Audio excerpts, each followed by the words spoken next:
게 대체 웬 말이에요, 이게? 그러니까요. 설마 긴장해서 쓰러질 리는 없잖아요. 김주아 앵커가요. 어허. 대체 무슨 일인가 했는데요. 폭행 때문이었다고 합니다. 네? 충격적이죠. 그런데 더 충격적인 건 이게 가정폭력이었다는 겁니다. 어머나. 김주아 앵커는요. 일단 2004년 10월에 한 상업가와 결혼해서 슬하에 두 자녀를 두고 있습니다. 또 완전 화제가 됐었죠. 네, 그러다가 2013년에 이혼 소송을 제기했고요. 16년에 이혼을 하게 됐습니다. 근데 그동안 이제 이혼에 대해서 방송에 나와서 이렇게 얘기를 이렇게 정확하게 한 적은 없어요. 그랬죠. 이혼을 했다라는 얘기는 했지만 뭐 관련된 사연이라든가 어떤 얽힌 이야기들을 한 적은 없었거든요. 그렇죠. 온갖 설만 무성했죠. 맞습니다. 네. 특히 기사도 많이 나고요. 사람들이 참 얘기를 많이 했는데요. 그랬죠. 김주아 앵커가 이번에 이제 이 이야기에 대해서 정확하게 자신의 사연을 좀 털어놨습니다. 그래요? 네, 털어놓게 된 계기가 있는데요.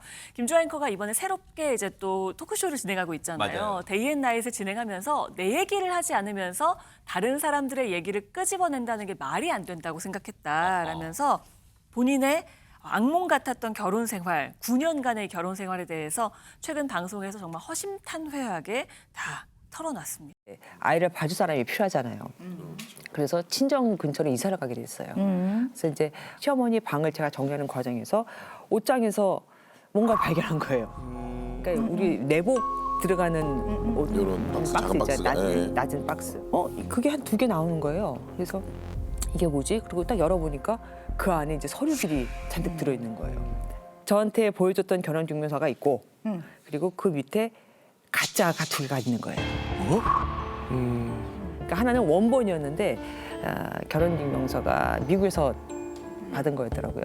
디보스라고 나와 있는 거예요. 그러니까 이혼한 상태에서 이 결혼을 했다. 근데 저한테 보여준 건 그게 아니었거든요. 저한테는 그거를 카피해서 그러니까 그 위에다가 디보스 위에 싱글이라는 종이를 넣어서 그거를 다시 복사해서 그게 안 보이게 하는 게. 그 밑에 또 하나 있었던 서류가 저랑 결혼하기 한 달 전에 이혼을 했다는. 그래서 사귈 때 이미 결혼을 한 상태였고 그렇죠. 이혼이 유부남이었죠. 되지 않은 상태. 사기 결혼 그런 거 아니에요? 맞습니다. 이런 게 굉장히 전형적인 사기 결혼이죠. 그러니까 전혼 이력을 숨기고 결혼을 한 것은 사기 결혼으로 혼인 취소 사유도 충분히 될 수 있습니다. 그런데 문제는 이걸 안 날로부터 3개월 안에 혼인 취소 소송을 제기해야지만 이게 받아들여질 수 있거든요. 그런데 보통의 경우에 이미 가정도 있고 아이도 있고 이런 경우에 이 혼인 취소 소송을 진행한다는 게 석 달 안에 결정한다는 게 정말 어렵습니다. 그런데 더 충격적인 건 뭐였냐면요. 당시 유부남이었던 이 남편을 김주아 앵커에게 소개해준 사람이 누구였냐? 시어머님이었다는 거예요. 어머나. 결혼하지 않은 장성한 아들이 있으니까 한번 만나봐라. 이렇게 미혼인 아들인 것처럼 시어머니까지 모두 김주아 앵커를 속여서 만나보라고 교제를 권유를 했던 겁니다. 이후에 이렇게 사기 결혼 서류를 발견하게 됐을 때는 이미 아이도 있고 가정을 지켜야겠다는 생각에 친정 식구들한테 내색도 못하고 혼자서 소가리만 했다는 거죠. 그러니까 이게 보통의 어떤 엄마들이 어떤 결혼 생활보다는 아이를 지키기 위한 마음이 먼저 앞서기 때문에 이걸 혼인 취소 사유다, 사기 결혼이다 알면서도 바로 행동에 들어가기가 쉽지가 않습니다. 세상에. 이렇게 긴 침묵의 시간을 견뎌냈지만 신뢰를 깨는 일이 또 벌어진 게요. 뭐요? 어느 날 남편과 같이 있는데 자꾸 이 전 남편의 휴대전화로 문자가 띠링띠링 왔다는 거예요. 네. 그런데 전 남편이 문자 확인을 안 하길래 화장실 간 사이에 대신 확인을 해봤더니 카드 사용을 알리는 내용 문자가 계속 찍혔다는 거예요.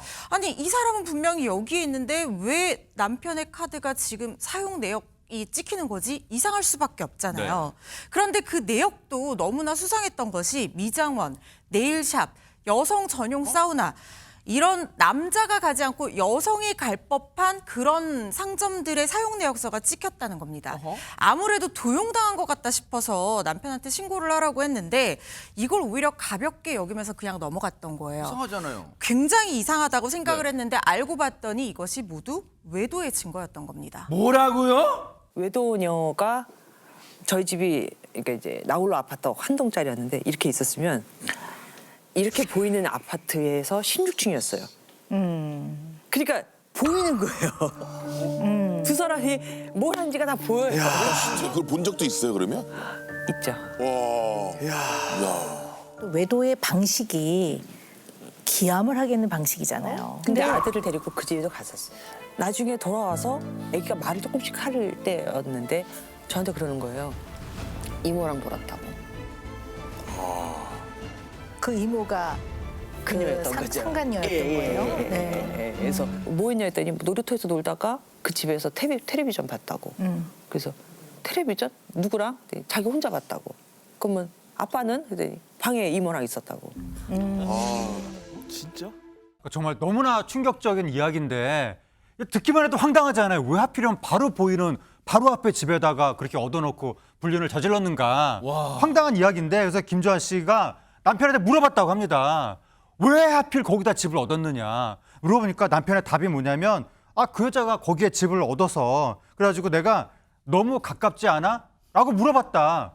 그렇게 답을 했다는 거예요. 이게 뭐야? 도대체 무슨 답인지. 와, 예? 아무렇지도 않게 대답하네 네, 그냥. 그렇게 답을 했다는 나도 너무 가깝지 않아 이렇게 물어봤다 그렇게 답을 했다고 하는데 그리고 또 이제 김주아 씨가 그럼 눈으로 본 게 있잖아요. 뻔히 보이니까 맞은편에. 그래서 내가 본 그 남편의 외도에 대해서 그렇게 얘기를 하면 남편이 잘못을 인정하거나 사과하는 그런 태도를 보이는 게 아니라 세상에. 할 말이 없으면 폭행을 했다고 합니다. 어머나. 그러한 폭행 때문에 뉴스 생방송 1시간 전에 쓰러지는 어머. 그런 사건까지 있었다는 건데 관련된 이야기 직접 들어보시겠습니다. 네네. 사실 제가 이제 이쪽 귀가 잘 안 들리거든요. 예. 이제 고막이 터져갖고 2번 정도. 한 번이 아니라 2번. 그리고 또 한 번은 이제 제가 넘어지면서 테이블에 머리를 찧어갖고 뇌출혈이 난 거예요. 진짜? 그래서 뉴스 하기 1시간 전에 쓰러졌어요. 분장도 다 하고 이제 막 멘트 쓰다가 그냥 저도 모르게 쓰러져갖고 병원에 갔더니 이제 뇌출혈이라고. 남편이 미인 거죠. 그렇죠. 외상성이라고 하면서 의사가 저한테 이제 신고해드릴까요? 그러더라고요. 제가 기억하는데 영하 17도 내려간 날이 있었어요. 그날 부부 동반 모임이 있다는 거예요. 그래서 당연히 오리털 파카를 입고 갔겠죠. 네, 추우니까. 근데 그분은 오리털 파카를 입고 갔다고 너가 나를 무시해. 그러면서 그날 아주 심한 폭행을 했어요. 왜 내가 사준 옷을 입지 않았어? 라고 한 거죠. 그 사람이에요 지금? 사람이 이런 짓을 합니까 지금? 사람이랑 그렇게 한동할 수 없죠. 사람이라고 보기 어려워요. 저는 그렇게 보고요. 저거는 뭐라고 얘기할 뭐 수가 이런 없네요. 인간이 다 진짜 있지? 그냥 인간 막장이다 이런 생각이 개인적으로 듭니다. 그러니까 말종 진짜. 뭐 그렇게밖에 설명을 못 하겠어요. 세상에 아니, 응어리진 가슴 그러니까 털어놓으니까 지금 눈물을 끝내 참았던 눈물 흘리고 있는데 아이고 세상에. 자기 아내를 밀쳐가지고 뇌출혈이 날 정도로 밀치고 폭행을 하고 잘못했으면 사과를 하고 잘못을 용서를 구하는 게 아니라 주먹이 날라왔다잖아요. 이건 사람이 아니에요. 와. 정상적인 생각을 하는 사람이라면 자기가 잘못했으면 그걸 뉘우치면서 용서를 빌어야 정상인 거죠. 네. 그런데 저런 행동을 했다면 전 사람으로서의 모습이 아니라고 개인적으로 생각을 하고요. 네. 근데 사실 김주아 앵커가 그런 얘기 했었어요. 자, 본인에 대한 폭행은 참을만 했대요. 그래도 참고 어떻게든지 버텨보려고 했다는 거예요. 근데 결정적으로 아들한테까지 폭행을 했다는 그 어린애한테. 이건 진짜 사람이 아니네 진짜. 그러니까요. 그래서 그 순간 더 이상 버틸 수 없어서 이혼했다고 하는데 당시에 5살이던 아이를요 멱살을 잡고 뺨을 때렸다는 어머, 거예요. 세상에. 아이를 어머. 자기 자식이잖아요. 어떡해. 그 5살짜리 어디 잡을 멱살 있다고 멱살을 잡고 뺨을 때리고 폭행을 하고 결국 아이한테 손대는 걸 보고 김주아 앵커 입장에서는 본인이 맞는 거는 그래도 어떻게 참아보려고 했는데 자기 아이한테 그런 행동을 하는 사람은 도저히 볼 수가 없어서 아이들이 위험하잖아요. 그래서 짐 싸서 아이들 데리고 나왔다는 거예요. 그리고 이혼 소송을 3년을 했어요.